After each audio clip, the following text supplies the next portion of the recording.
이겼습니다. 엘 클라시코에서 바르셀로나가 3대1로 승리를 거뒀습니다. 그러면서 수페르코파 우승을 차지했죠. 아이 기뻐, 아이 기뻐, 아이 좋아, 아이 좋아, 기분 좋구나. 네, 그 정도로 바르셀로나의 경기력은 매우 좋았습니다. 사실은 이 스페르코파에서 바르셀로나가 상당히 고전하는 모습이 최근에는 있었잖아요. 하지만은 2018년 이후에 다시 한번 스페르코파 우승을 차지하면서 스페르코파 통산 14회 우승으로 최다 우승 기록을 새로 썼습니다. 레알 마드리드는 12번 우승을 했죠.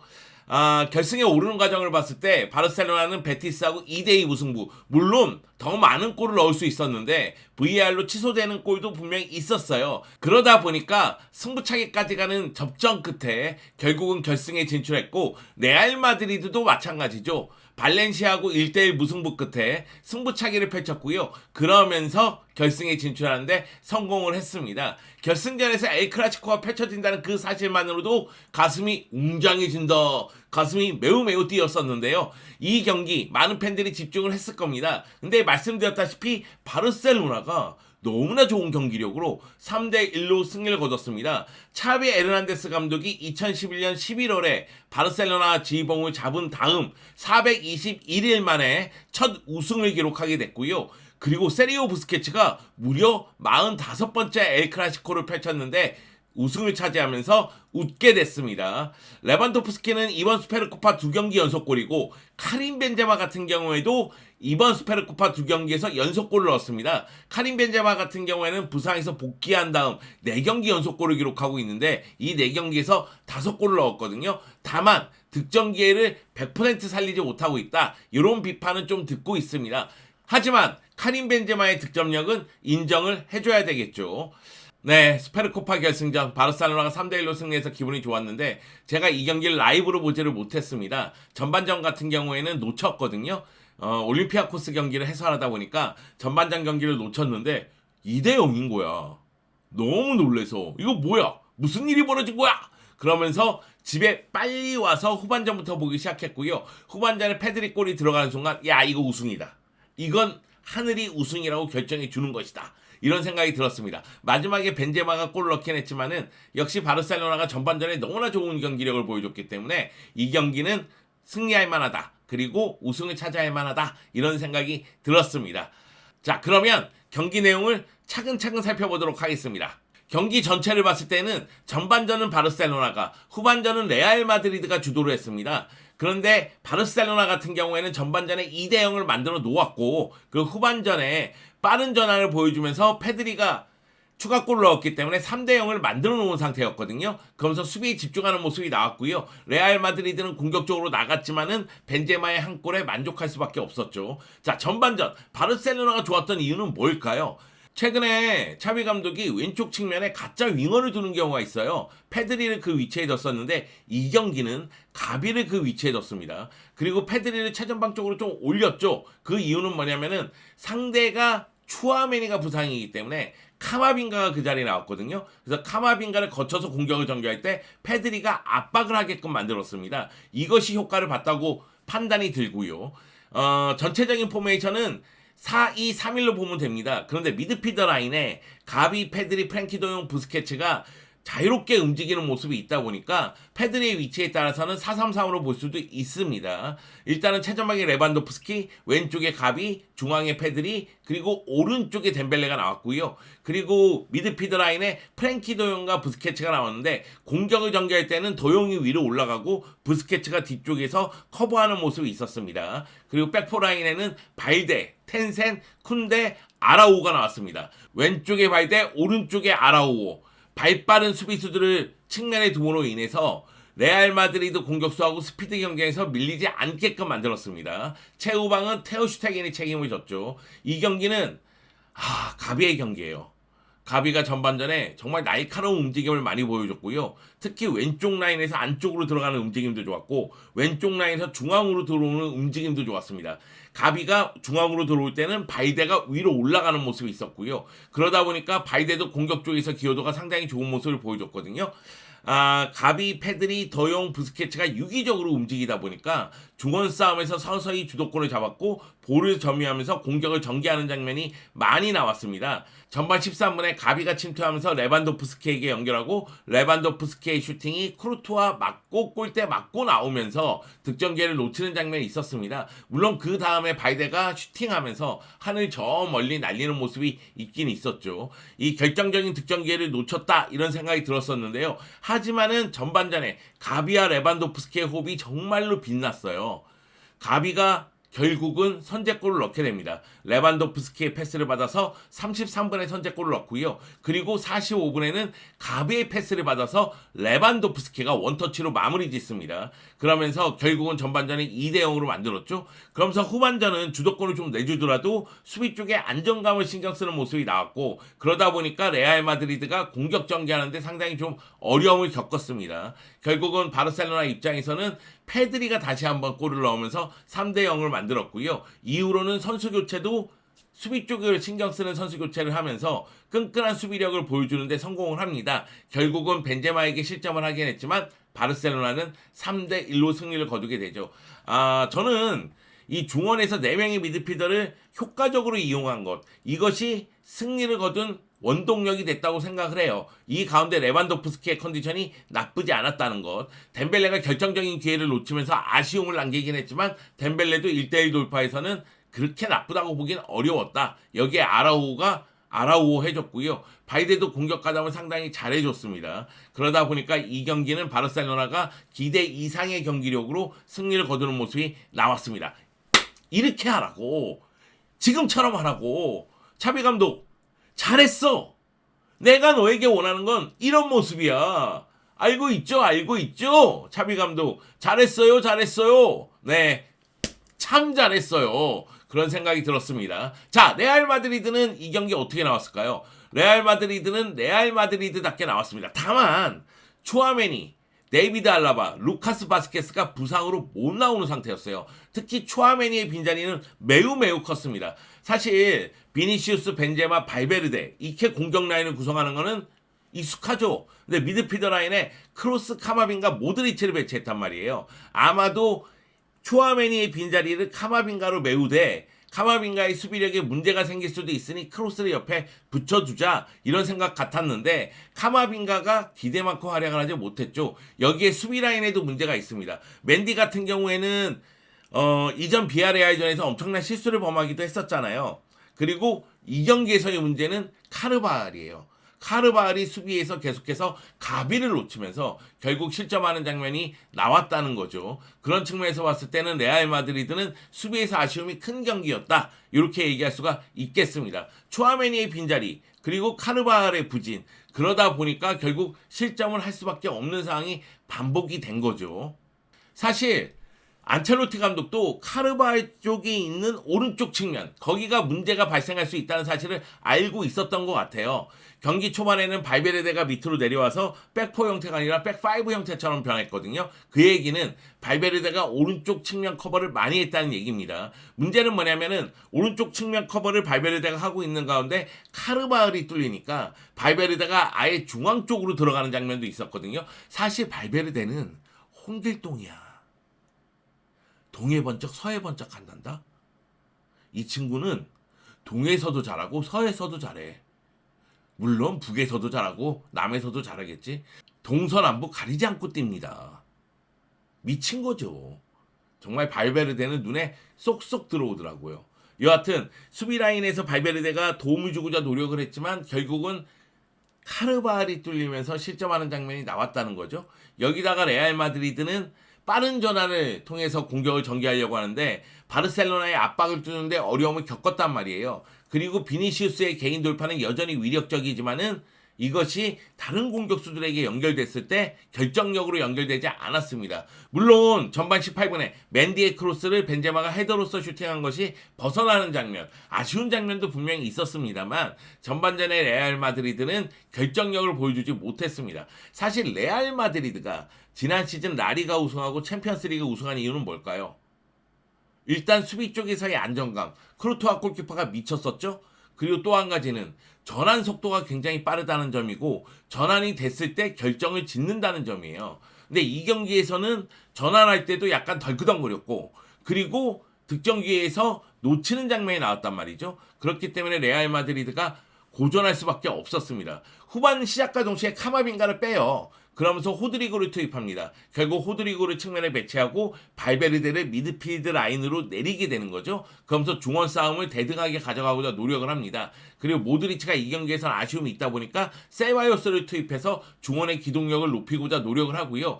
후반전은 레알 마드리드의 분위기였다고 말씀드리지 않았습니까? 레알 마드리드가 계속해서 공격적인 모습을 보여줍니다. 왜냐하면 전반전에 0대2였으니까 그리고 페드리에게 실점하면서 0대3이 되니까 골이 필요하지 않겠어요? 그래서 공격적으로 경기에 임했고 결국은 공격수를 늘리는 선수 교체도 합니다. 크로스를 빼고 아센시오를 투입하고요. 카르바알이 부진하니까 결국 나초를 투입했습니다.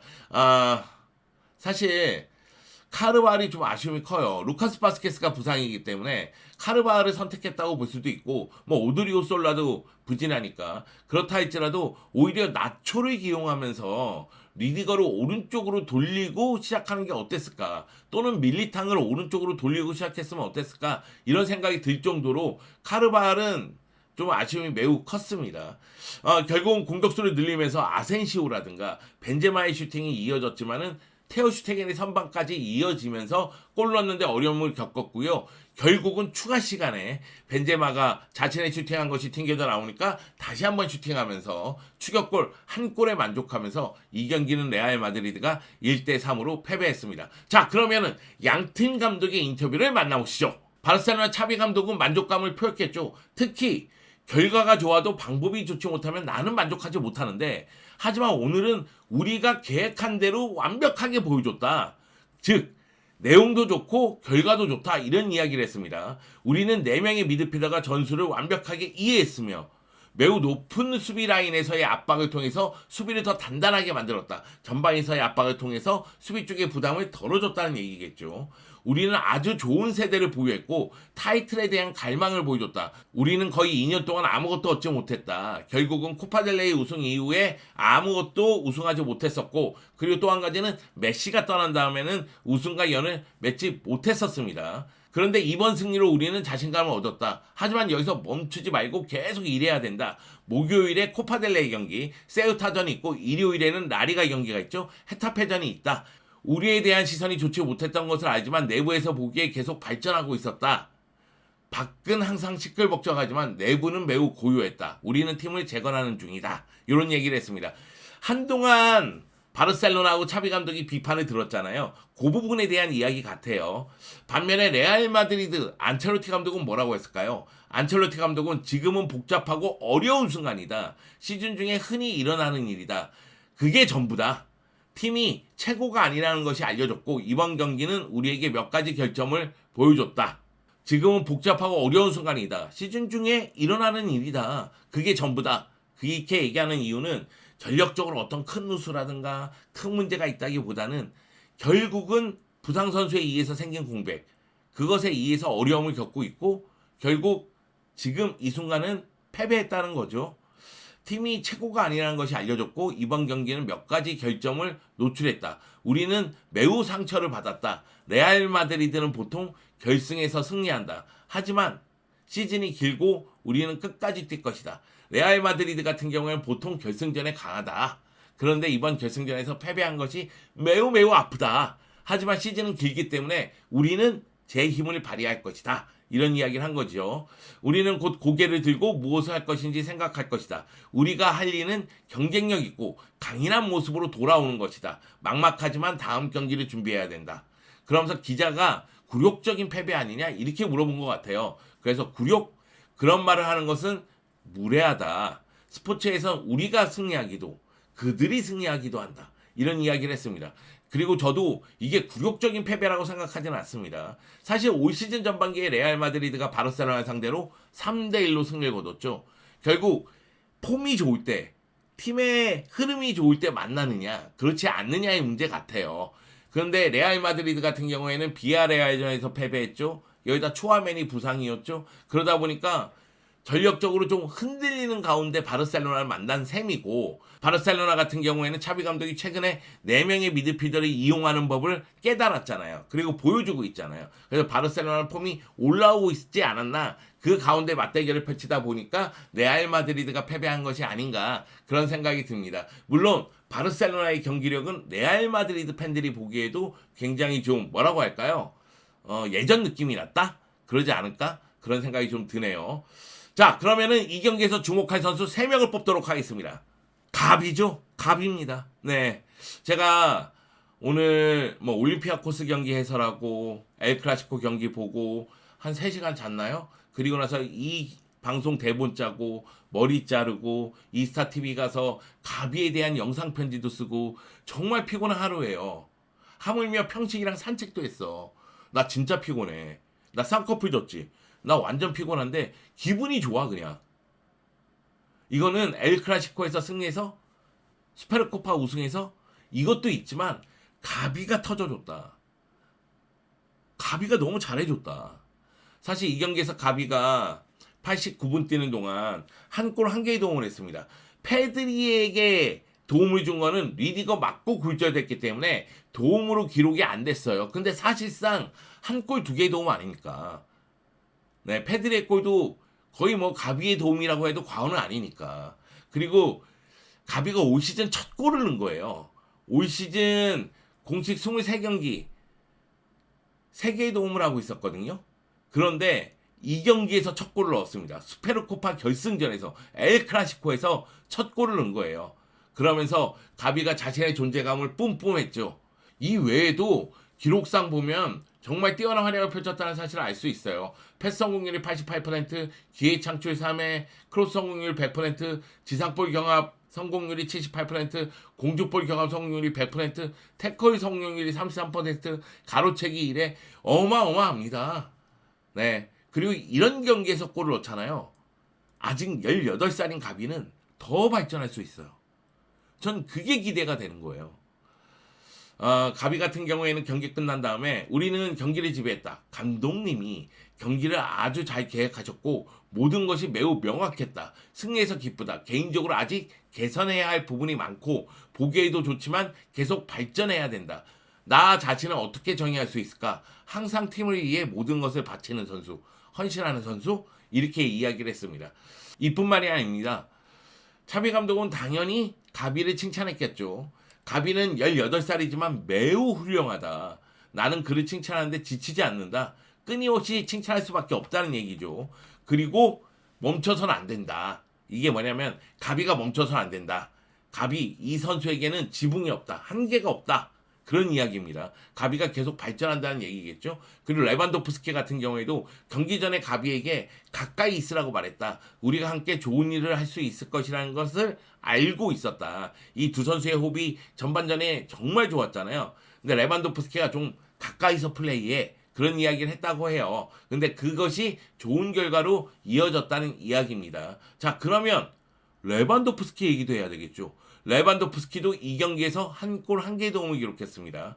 슈팅 5회, 유효 슈팅 3회, 패스 성공률 71%, 기회 창출 1회인데 레반도프스키 올 시즌 득점력 정말 무섭습니다. 물론 맨체스터 시티의 엘링 홀란드에게 밀려 있긴 하지만은 사실 엘링 홀란드의 득점력도 그것도 약간 이상한 거잖아. 거의 메시급으로 넣고 있잖아. 근데 레반도프스키도 역시 명성은 이유가 있다. 이걸 보여줬죠. 올 시즌 공식 22경기에서 20골 5개의 도움을 했고요. 라리가 15경기에서 13골 4개의 도움, 챔피언스리그 5경기에서 5골, 그리고 스페르코파 2경기에서 2골이에요. 지금 보시면 아시겠지만 거의 경기당 한 골 정도씩을 넣고 있습니다. 그 정도로 파괴력을 보여주고 있다는 거죠. 그리고 징계에 의해서 리그 3경기 출전 정지잖아요. 그래서 레반도프스키는 오히려 좀 에너지를 충전하는 시간을 갖게 되지 않았나? 그런 생각이 좀 듭니다. 그런 측면에서 봤을 때 레반도프스키의 활약이 더욱더 기대된다는 거죠. 레반도프스키가 경기 끝나고 그런 얘기를 했어요. 굉장한 순간이다. 우리가 플레이한 방식 때문에 받을 자격이 있는 타이틀이다. 이제 우리 모두는 그렇게 할 수 있는 자질이 있기 때문에 더 많은 타이틀을 얻기 위해 계속해서 싸워야 한다고 이야기를 했습니다. 자, 주목할 선수 마지막으로는 레알 마드리드의 페데리코 발베르데입니다. 발베르데가 동해 번쩍 서해 번쩍 했다고 했잖아요. 정말 완성형 미드필더야. 사실 바르셀로나는 4명의 미드필더를 다 얘기해도 돼요.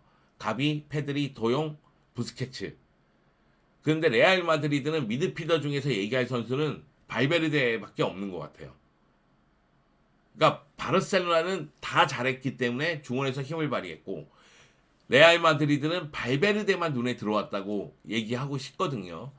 레알 마드리드에서 가장 눈에 띄는 선수였고 90분 출전에서 슈팅 1회, 기회 창출 1회, 패스 성공률 89%, 롱패스 성공률 100%, 태클 성공률 100%인데 사실은 이 경기는 발베르데가 전반전에는 수비 쪽에 조금 더 집중한 경기이기 때문에 공격 쪽에서의 수치가 좋을 수는 없어요.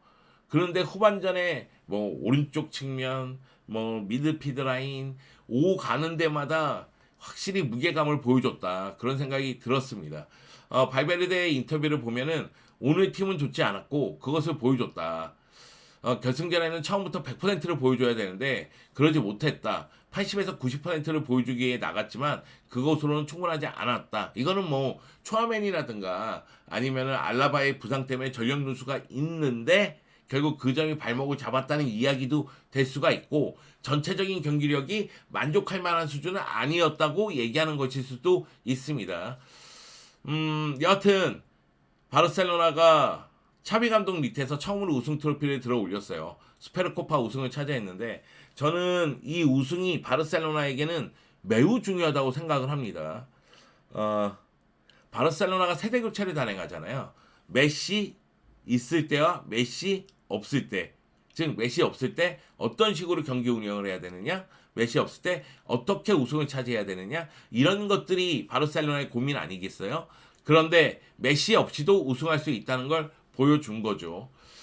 그리고 또 한 가지는 바르셀로나의 어린 선수들, 가비, 페드리, 뭐 토레, 발데 이런 선수들, 또 바르셀로나의 새로운 선수들, 레반도프스키, 하피냐, 텐센, 쿤데 이런 선수들, 바르셀로나에서 우승을 경험함으로써 더욱더 힘을 발휘할 거라고 생각합니다. 어린 선수들은 더 발전할 수가 있고, 그리고 다소 부진했던 선수들, 뭐 하피냐라든가 페란이라든가 이런 선수들도 좀 반전의 계기가 되지 않을까. 그런 측면에서는 이 우승이 상당히 의미하는 바가 크다. 물론 많은 분들이 슈퍼컵 우승 갖고 너무 호들갑이야. 스페르코파 갖고 왜 이렇게 난리쳐. 이렇게 얘기할 수는 있지만 바르셀로나에게는 이 우승이 의미하는 바가 크기 때문에 제가 정말로 미치도록 이야기를 하고 있습니다. 이제 스페르코파, 라리가 계속해서 경기를 펼쳐나가겠죠. 바르셀로나 입장에서는 라리가 우승이 첫 번째 목표고 여기다가 코파델레이 우승하면 좋고 그리고 유로파리그 우승하면 땡큐베리 감사 이런 상황이거든요. 일단 라리가에 조금 더 집중하지 않을까라는 생각이 듭니다. 다가오는 금요일 새벽에 세우타하고 코파델레이 16강 경기를 펼칩니다. 이 경기 쿠팡 플레이에서 제가 해설합니다. 함께 해주세요. 바르셀로나의 강인함을 같이 느껴봅시다. 빠밤.